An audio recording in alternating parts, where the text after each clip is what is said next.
Good morning, everyone, and welcome. I can't think of a better moment in time to have this very conference. My name is Diana Olick. I'm CNBC's senior real estate and climate correspondent, because the two, of course, are inextricably linked.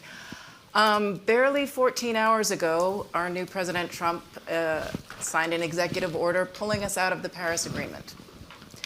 So here we are. But that doesn't mean that there isn't action going forward, that we don't have COP30 ahead, that we don't have the rest of the world making ambitious goals and actions to slow the production of fossil fuels and continue the fight against climate change. So I want to look back for a moment before we go forward and look at COP29, some of the achievements we saw. And that is, number one, a new global finance target of $1.3 trillion, and developed nations committed to providing at least $300 billion annually by 2035. We had Article 6, establishing a global architecture for carbon markets, and we also had an ambitious and investable nationally determined contributions updated by some countries. COP30, of course, marks 10 years since the Paris Agreement signing. And so it's an important road ahead. It's also going to be in Brazil, which will put a focus on nature, right, being right by the rainforests, et cetera, and South America. But I want to begin with our panelists because we have so much to get to. And I'm a news person, so I always start with the news. I want to begin with reaction from Executive Secretary Simon Steele of what happened last night. We've been here before. Yes. So, that's kind of the framing for this. And the door remains open. So I think those are the two key messages. But framing that is, the world is undergoing an energy transition that is unstoppable. Last year alone, over $2 trillion was invested in the transition, and that compares to $1 trillion in fossil fuels. So the signal is absolutely clear that the transition has gathered significant momentum. Even though I opened with saying we've been here before, a lot has happened in those 8 years that have passed, such as this unstoppable movement to the green transition.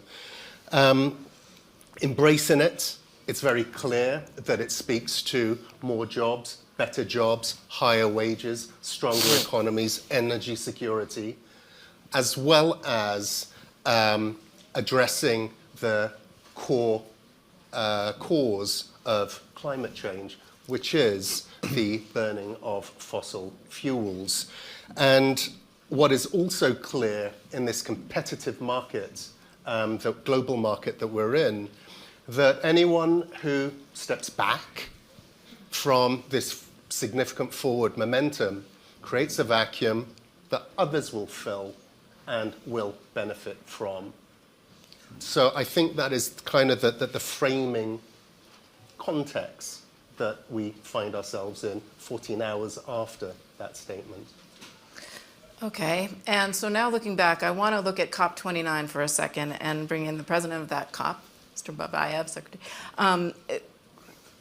Tell us how COP29 set us up, some of the achievements you're most proud of, some of the roadblocks that you saw, and how it sets us up for COP30 this year. Thank you. Dear friends, dear colleagues, excellencies, first of all, thanks for this invitation to discuss these issues today. I think it is a very critical time, again, the beginning of the year, and we have the good chance to discuss the positions of the countries, new announcements, new positions of the different countries, and I think this audience also, it's opportunity to exchange with the ideas, and also to make assessments what we already made, what we achieved in 2024 at COP29. The first time the countries agreed to contribute $300 billion for the developing world, and I think it is a great success for all the world community, because before we had not any document or any agreement between the countries with the strong intention and strong pledges to contribute to the climate agenda. And another one very important thing that we already prepared the program how to increase the contributions to 1.3 trillion and invite the MDBs, private sector, and all other possible stakeholders to contribute to the climate agenda. That's why it's one of the main issue, and we are planning to work very closely with the COP30 team, with Brazilian team, to support them. And I think we have a lot of things to do this year, and it's a good chance. Yes, it's new challenges, but it's also opportunities. Let's think positive. We need to use these opportunities. We need to think how to do it better than in 2024. At the same time, you already mentioned the carbon market, the huge agreement regarding the Article 6, 10 years of the discussions. Unfortunately, previous discussions without any final conclusion, but in Baku, countries agreed regarding the carbon markets, registrations, authorization, and all other issues. And now we open the door for the private sector to perform the huge project in transition, in green transition areas, in climate projects. At the same time, the operationalization of the loss and damage fund is another one very big issue. And with thanks to all the countries, all the participants for hard work and for readiness for consensus to agreement, and we made this big work in Baku and a lot of other things, but I think probably later we will discuss it. Well, you mentioned corporates, and that's why I want to bring in Mr. Brodin, CEO of IKEA. You're very optimistic. Despite what's happened last night, you say it doesn't matter, but you want to see corporates have a bigger seat at the table. That's correct. And maybe let me start by congratulating for a successful COP. I think for many of us, it was also the first time to visit your country, and it was a wonderful experience, so thank you for that. We had great progress in COP. We also had great progress, I would like to call out, in United Arab Emirates. There was some historic decisions taken by the community to phase out oil and gas, to triple renewables and so forth. So I would like to say maybe one of the challenges for all of us in leading in this time and in this situation is that there is so much despair and so much fear and so much facts on the table that we are not performing as good as we should be doing. We were late understanding the impact we have on the planet. On the other hand, there is an enormous reasons to be optimistic, not only the achievements in the COPs that we have seen, but if I may, so to say, because you could sense sometimes maybe that optimism is a little bit light. In my case, it is a very deep optimism because it's grounded not only in committing to the Paris Agreement and faith in that this will be possible, but for us who has been on the bumpy train ride for a couple of years, we are discovering year by year how we actually not only can succeed to deliver to the Paris Agreement, but actually how it benefits our business. We are actually, as an IKEA community, the network of IKEA in what we refer to Scope 3 end-to-end, all the way from materials all the way to customers. We have had a successful growth of our business by 24% since Paris Agreement. And these have been very special years, as we all know. At the same time, we are now reporting 30.1% minus in absolute carbon. Not relative, but absolute carbon. So every year that goes by, we are fairly confident that we will actually hit the target of minus 50% by 2030, which is the demand on any country and any organization out there. Are we suffering? Obviously not. We're growing our business, so we're not suffering. But the insight is more important than that. Every time we touch carbon in our value chain, material, production, transport, retailing, customers' use of IKEA products in life at home. Because customers demand it, oh, yeah. Correct? And customers not only demand it, but it's an important one, but they are actually, they originally at Paris, they were more than 20% of our total footprint. Today, it's 11%. So it's actually one of the ones that has improved the most radical. So what are we gaining? We're gaining enormously in cost advantages, and we are gaining in brand advantages. So my optimism is not only an IKEA ecosystem. In the World Economic Forum Global Climate Alliance, CEO-led, we are today a community of 131 companies. The combined Scope 3, if it would be a country, it's not, but if it would be the third biggest country in the world. So it's a big community. This community is reporting plus 18% in business growth over the last 3 years and minus 10 in carbon. We're not there. We have a lot more we need to do. We need to speed up. And in order to make sure that we hit the targets going forward, we as a business community realize we have to work with Simon, support Simon and his agenda, and make sure that we support and work closer to the politicians setting the policies so that we can enable speed. As Simon says, the roadmap to a transformation has started. It's massive, it's unstoppable, but it needs to go faster. So that's on our agenda.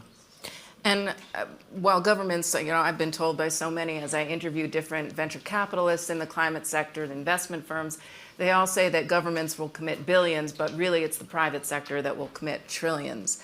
And especially toward the energy transition, the green energy transition. Now, we've had a setback. President Trump has said that he will roll back everything and turbocharge the fossil fuel industry in America.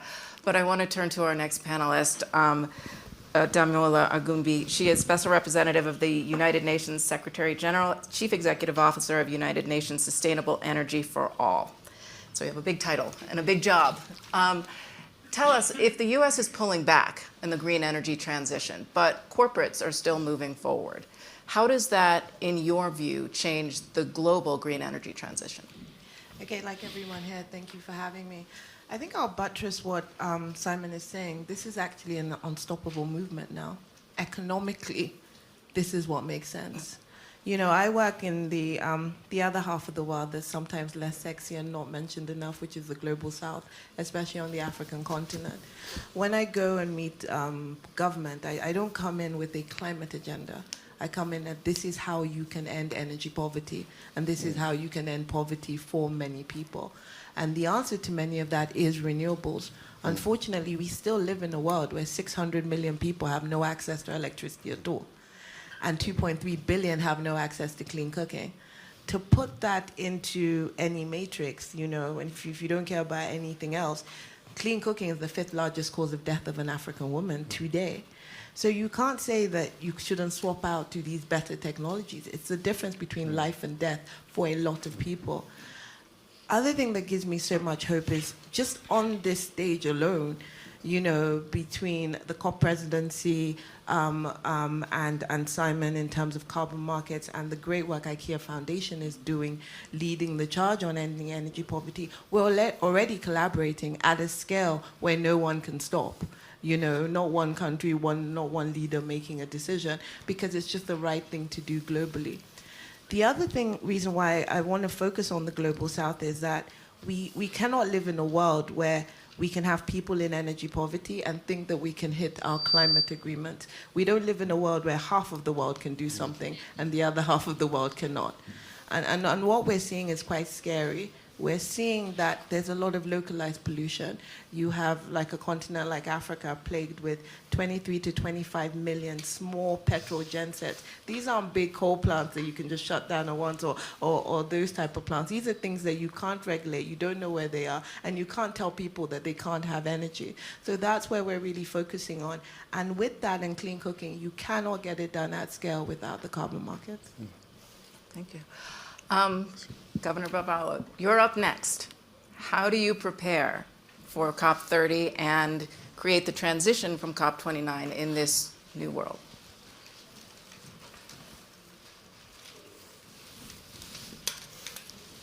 So, good morning, everyone. I would like to speak in Portuguese, so I recommend I use the translator to facilitate my understanding.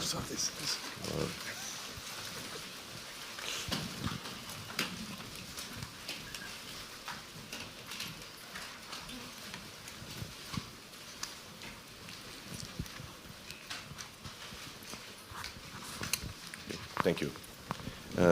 Primeiramente, agradecer a oportunidade de estar aqui participando deste painel e festejar em nome do Sr. Babayev, a bela execução da COP29, que muito nos inspira na organização do evento para que, pela primeira vez, possamos ter o maior momento de discussão ambiental do planeta acontecendo na floresta amazônica, na maior floresta tropical do mundo, e certamente uma oportunidade incrível que as Nações Unidas permite ao planeta, ao mesmo tempo que permite ao Brasil poder estar liderando este momento e esta agenda. Nós estamos trabalhando para que o Brasil, pelo exemplo, possa ter a capacidade de exercer o seu papel de liderança ambiental no planeta. Efetivamente, pelas suas condições ambientais, por ter em seu território diversos biomas, mas particularmente o destaque do bioma amazônico faz do Brasil uma referência para a agenda climática.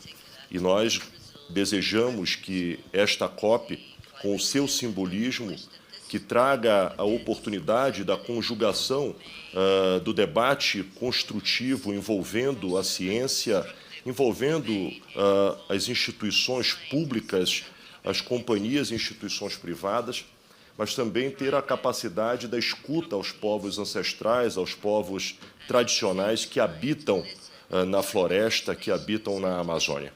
Desta feita, desejamos que a COP30 em Belém do Pará possa ser uma grande oportunidade de deixar um legado para a valorização da floresta, para a construção de bioeconomia, para a continuidade, certamente, dos mais importantes legados da COP29, a regulamentação do artigo 6º, que permita com que o mercado de carbono efetivamente possa estar regulamentado e, com isto, possamos estabelecer uma nova commodity global.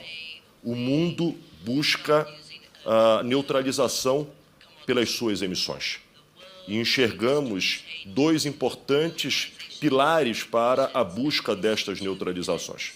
Por um lado, os investimentos em transição energética, para que nós possamos reduzir as dependências do uso de combustíveis fósseis. E o Brasil se apresenta como um importante player com conteúdo através do estímulo e incentivo ao biocombustível, ao SAF, que cada vez mais se demonstra a estratégia central nesta transição de combustíveis, a outras matrizes energéticas que reforçam, e o exemplo do Brasil de utilizar da matriz hidrológica faz do país ter a autoridade necessária de ter mais de 80% do seu uso de energia renovável. Mas entendemos que o passo seguinte dos investimentos em biocombustível e em SAF devem ser um legado e uma consistência importante. Mas, por outro lado, o segundo pilar, valorização da floresta. Floresta viva precisa valer mais do que floresta morta.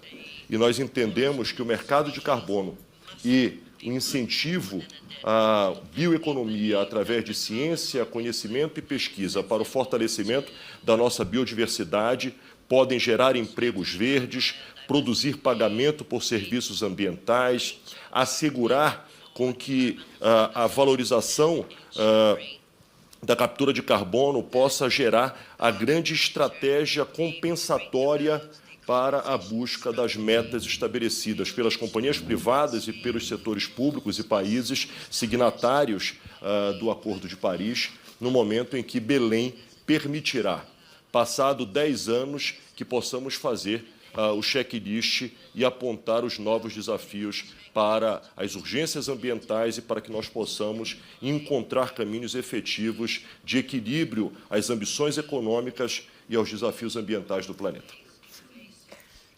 Thank you. So now that everyone's had a chance to speak about their different sectors, I really want to get the discussion started on what a lot of folks are seeing, and I see the optimism here, which is fantastic, but there has been a sense over the past year, despite all of the natural disasters that we have seen globally, of climate fatigue. We've seen the banking sector, at least in the US, pull out of net zero alliances. We've seen some companies pull back from their pledges for net zero. How do we reinvigorate as we head toward COP30, which is such a momentous time for the COPs, the 10-year anniversary, the first time that we're having a COP in 3 years, not in a fossil fuel producing country. How do we reinvigorate? Discuss. May I jump? Please. Thank you. No, thank you. I think it is famous late Professor Hans Rosling, Swedish researcher and optimist, by the way. He taught us to zoom out, to look at the perspective in a bit longer time perspective. Obviously, we can look at the process as one step backwards, but it's definitely 2 steps forward. So when we speak of pulling out, we have to understand that the big trend, what is happening right now, is that people are pulling in. Not only big companies and corporates, but also SMEs are on the train towards discovering the benefits of being on the climate agenda, so to say. So it's important to put it in perspective. This is a transformation. It's not a small change. It's one of the biggest, potentially, we have experienced in hundreds of years, maybe, in humanity. So I don't think anybody on the planet thought this would be easy.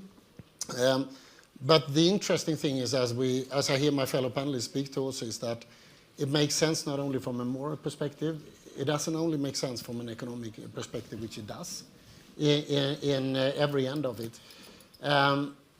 But if you put the argument of climate fatigue towards the fact that the majority of people all over the world today see climate change as the biggest risk, you can go to climate researchers as Johan Rockström, or you can listen to Marjorie at APCO and the latest numbers of 72% people in their surveys pointing at this. In IKEA, we do our Globe Scan survey. We interview about 34,000 people, 32 markets, I think it is. 68% of IKEA customers out there think, 68% think climate change is the biggest concern of the planet. So there is no, so to say, fatigue in the perception of that this is the crisis on the planet.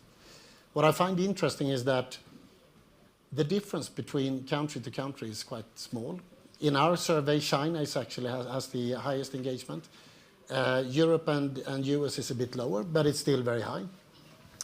The difference comes when you travel down in age groups. If you go down to the 25-something, you will be up in the 80s and 90s when it comes to concerns. 2 more interesting facts that represent the society is that a few years ago, what we saw that people said, we don't know what to do.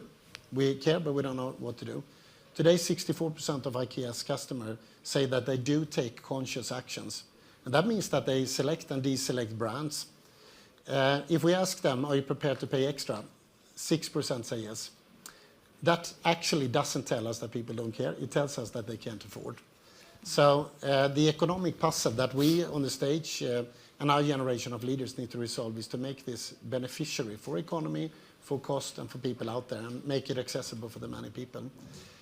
So again, not only ethically and economically, but also from a brand perspective, as you spoke to, it would be a great risk, I think, for any organization to be against the trend that is so clear that this is what people want us to do.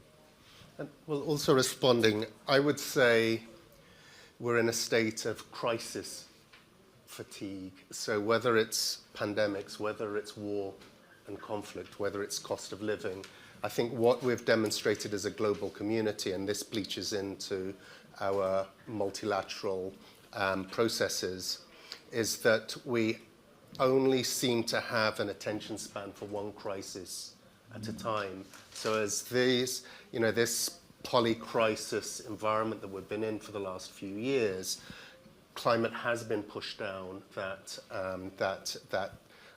crisis priority list. But what hasn't changed, and regardless of the geopolitical wind changes, the science behind climate hasn't changed. The impacts actually have changed in that they're just simply getting worse and worse. But what about those who dramatic. don't believe in the science? But we know that in terms of the community that believes in, endorses, underpins that science is far, far more significant than those few voices that challenge the science. And the science has actually been weaponized. And again, that is reflective of the politics. The other thing that hasn't changed are the opportunities, which are glaring, which cannot be ignored. So I think one of the priorities for us going into this new geopolitical era is, I think, those of us inside the climate bubble have to relook at the narrative, have to speak to not just the negatives, not just to speak of the problems which are real, but it is also to highlight the opportunities and to speak in a language that resonates with the hearts and minds of ordinary people all over the world and speaks to the issues that matter most. And if we look at last year's political cycle, speaking to people's pockets and how this impacts them is an important tenet that I think those of us in the climate bubble have ignored. We're very good at articulating the science. We're very good at articulating in highly complex terms what is going on. But I think we need to distill this further, as said, into language that speaks. The three main constituency groups, they're the cabinet rooms, governments. We're reasonably good there. Then there is the boardrooms. Jasper, it's getting his voice, the alliances the alliance that he represents. It's speaking to business and what makes business sense. And the third is living rooms, which are the hearts and minds of the 8 billion people on Earth, and in a language that, again, they understand, and how they can respond to what corporates do, what governments do. But it's interesting what you say about people not understanding that connection between it will cost them financially, and yet he's saying that they're not willing to pay. Only 6% would pay more. They shouldn't pay. Who should? Well, that is the myth we need to crack. Again, the IKEA examples and many more shows that we are gaining cost advantages. Why? If we reduce food waste by 57% like we have done, we save 57% cost. If we implement renewable energy, we save cost. If we go to electrical mobility, we save cost. If we instill circularity, we get two options rather than one for materials. So I haven't found one single area where climate smart wouldn't be resource smart and cost smart. And it's These two exist actually both in the direct supply chain or economics, and sometimes through investments. But that's what business do, right? We make a course for the future, we invest and we reap the benefits. Sometimes we make mistakes, sometimes we benefit. So I think we need to look at the real scenarios of big corporates who are into this transformation. There are hard-to-abate sectors. There are industries, cement, agriculture, mining. But if you go deep and look at the leaders of each of these sectors, there are mining companies today that are fully electrified and are benefiting economically from it and so forth. So I think I don't want to shy away from that there is an economic transformation in it, but the assumption that it would cost more is simply not correct. But there's just built in on that. It's also just building in the cost of inaction, and Exactly. whether that is to supply chains and the cost impacts there of climate action. The insurance, I mean, just look at Los Angeles now. Yes. Now saying to rebuild, those properties will be uninsurable. So we're moving into new territory where in these financial models, the costing in of the inaction is now such a critical factor that is currently being ignored. So I wanted to bring it back to the living room, just even personally. So my daughter is going through A-levels, so that's the most difficult thing in the world, according to her. And so we've been going through a lot of things with these tutors and things, and even the counselors in her school says, you have to make sure your degree touches on sustainability, climate, or AI. And she's doing economics.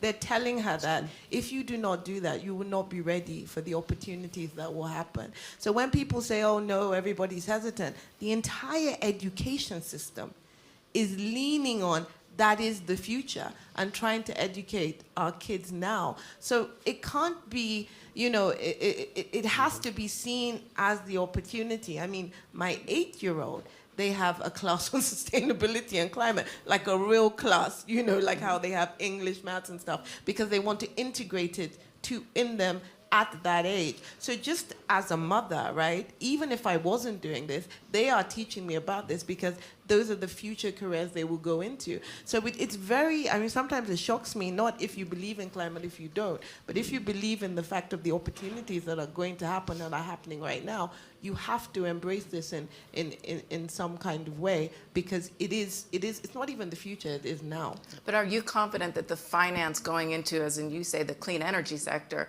that you will see the type of financing that going forward that we need? Because we've seen criticisms that while there were pledges made, and while at COP29 we had that great pledge, financial pledge, that it was not enough. Now, it's never enough, of course. It's not enough. And it's also not enough because, like I was saying earlier, we have a great opportunity that people who don't have access to electricity at all don't go dirty first. You can go clean from the start. I don't think people realize that you actually have this amazing opportunity. I'm really encouraged, the World Bank and the African Development Bank have a program now called Mission 300, where they want to provide electricity, clean energy to 300 million Africans, and they're putting $30 billion of concessional financing towards that for the private sector to come and do this. We didn't hear about these type of programs at this scale 5 years ago, So it's back to Simon's point, it's not just a climate issue, it is a development issue, and it is the way that we have to message it a bit more and put a human face to it, because it really affects us all. And Mr. Babayev, you were nodding. What do you say to the critics who say that out of COP29, the $300 billion was not enough? Yeah, I think the expectations from the countries and from the developing world are trillions, But I think the countries decided to put on the paper the figures and to consider how to increase it. It is very important that the parties, all stakeholders, are ready to consider any possibility to increase these contributions. You mentioned that 2024 were the years of challenges. Please imagine in elections in 60 countries, 52 conflicts around the world, and all other possible risks and challenges. A lot of the weather events, the frequency of the weather events and the climate change impacts are more and more impact to the countries, not only for developing world, but all the world and the countries, all the world and all the countries. But we have in Baku, we have the huge interest to discuss and to make the consensus for this issue. And I think 2025 is year of the opportunities. We need to think how to make these pledges, how to make this consensus to make it, in dynamic, to act. And we need to work very closely with all stakeholders to support the COP30 team to continue these programs. We have a lot of things to do, and national adaptation plans for 2025, BTRs for 2024-25, new NDCs, a lot of things to do. And I think all of us will work together to support COP30 and the Secretariat and all our stakeholders in this climate agenda. Thank you. And I'd like to open up the floor to some questions now. I need a talker. Sorry, okay. One more. Bem, eu compreendo que o processo de consciência da humanidade deve ser algo central neste processo de construção. Nós haveremos cada vez mais de ter a agenda ambiental conectada de maneira transversal às agendas de demais setores e todos os setores de tomadas de decisão. É fato de que nós não estamos conseguindo, e este é o grande desafio, conectar as urgências ambientais, as tomadas de decisão públicas ou privadas. O momento em que conseguirmos fazer com que estas agendas estejam na semelhança temporal, conseguiremos certamente ter a dosagem devida e os procedimentos adequados para responder à realidade que nós estamos vivendo. E temos que trabalhar em duas frentes. Primeiro, a consciência da sociedade de que ela precisa pautar o mercado e pautar o consumo para práticas que efetivamente estejam sustentáveis, para que, a partir de um movimento de sociedade, as instituições possam estar adaptadas e adequadas a esta nova realidade. Se não houver pressão, nós não conseguiremos entregar para esta geração, quanto mais para as próximas, um resultado efetivo. E trabalhar as companhias, trabalhar os governos para que possam impulsionar o financiamento. E a COP30 tem um papel decisivo de ser a COP da implementação, de fazer com que aquilo que se discute, aquilo que se constrói, aquilo que se busca conscientizar, possa se transformar em efetiva realidade na escala, e não apenas que possamos ficar com discursos, com drops de cases de sucesso, e possamos escalar isto na dimensão da necessidade. E, por outro lado, destacar a consciência da sociedade. E eu festejo esta manifestação aqui, proferida pela senhora Damilola, por conta de que no estado do Pará, o estado que será sede da COP30, hoje, todos os alunos da rede pública de ensino recebem, no currículo pedagógico regular, aula de educação ambiental, para que, com isso, nós possamos formar os novos cidadãos e possamos, inclusive, a partir da juventude, implementar dentro das gerações com maior faixa etária esta consciência para a transição comportamental. Nós não podemos desistir. Nós temos que ter consciência de que, cada vez mais, os eventos climáticos batem às nossas portas. Se aquilo que antigamente era uma discussão que estava intramuros na pesquisa, nas universidades, nos cientistas, hoje não existe um país do mundo que não esteja sofrendo diretamente a perda de vidas, e aqueles que talvez não tenham a sensibilidade com a vida, as perdas econômicas. E nada melhor do que este fórum, que reúne os principais conglomerados econômicos do planeta, para compreender de que aqueles que não estão sensibilizados com o meio ambiente, que possam ter a sensibilidade com os impactos econômicos advindos das crises ambientais. Well, I thought we'd have time for questions. Oh, one question? Okay, two questions. If we could get a question from there. We have a microphone. Thank you. Mark Jost, Member of Parliament in Switzerland. We heard of Mrs. Ogunbi that it's about climate and economic development. And my question is to Mr. Brodin. What about the presence of IKEA in Africa? What does it need to have a bigger presence, especially in sub-Saharan Africa? Well, is this being recorded? No. No, I think we are, today we are in basically in Northern Africa. IKEA is in a couple of countries.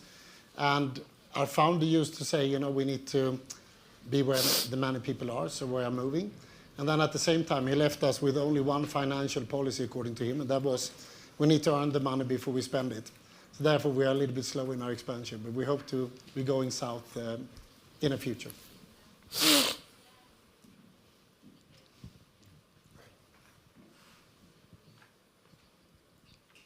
Thank you so much. Simon, if I can ask you a question. In June of this year, there is a big UN Ocean Conference that France and Costa Rica are hosting. We have seen the ocean climate dialogue grow at the UNFCCC. As we head towards Brazil and the focus on nature and climate, obviously remembering about the biggest biome on Earth, which is the ocean, and the critical importance of a stable ocean to a stable climate. Are there plans in terms of linking up these two big multilateral occasions and linking in the ocean agenda with the climate agenda more closely, as we look towards Belém and Brazil? Okay, well, my starting point is that caveat that it's a party-driven process. So it's not a decision we make within the Secretariat. It's a decision that 198 parties need to reach. But as you said, that agenda item has grown and grown significantly. And what is becoming abundantly clear, especially last year where we had the 3 Rio Convention COPs, desertification, biodiversity, and ourselves in climate, in the same period, that the interlinkages between all of these other areas, including oceans, it goes beyond just obvious. So there are moves, the agenda is growing. So I would say from a practical point of view, when you look at how these agenda items are negotiated in their respective fora, that there must be a natural convergence. And as said, we're seeing signs of that, but each has its own mandate to follow. But I think from voices of, and it starts at what's happening at a country level. I think countries are becoming very aware, especially the smallest delegations who are often in covering the largest geographical areas and are often the most vulnerable, are seeing some of the futility and having to attend so many different meetings around the world. They don't have the capacity to support where the subject matters are similar, the same, but collectively all directly impact what's happening to them in country. So we are hearing voices and movements growing, and that pressure has to be exerted within each of those negotiating fora to force those together. But we can see that convergence, and it's something that we would certainly want, from a practical point of view, want to see encouraged. And with that, I'm afraid we're running out of time, but I'd like to thank all the panelists and end on a note of optimism, as you say, convergence, cooperation, collaboration, investment going forward.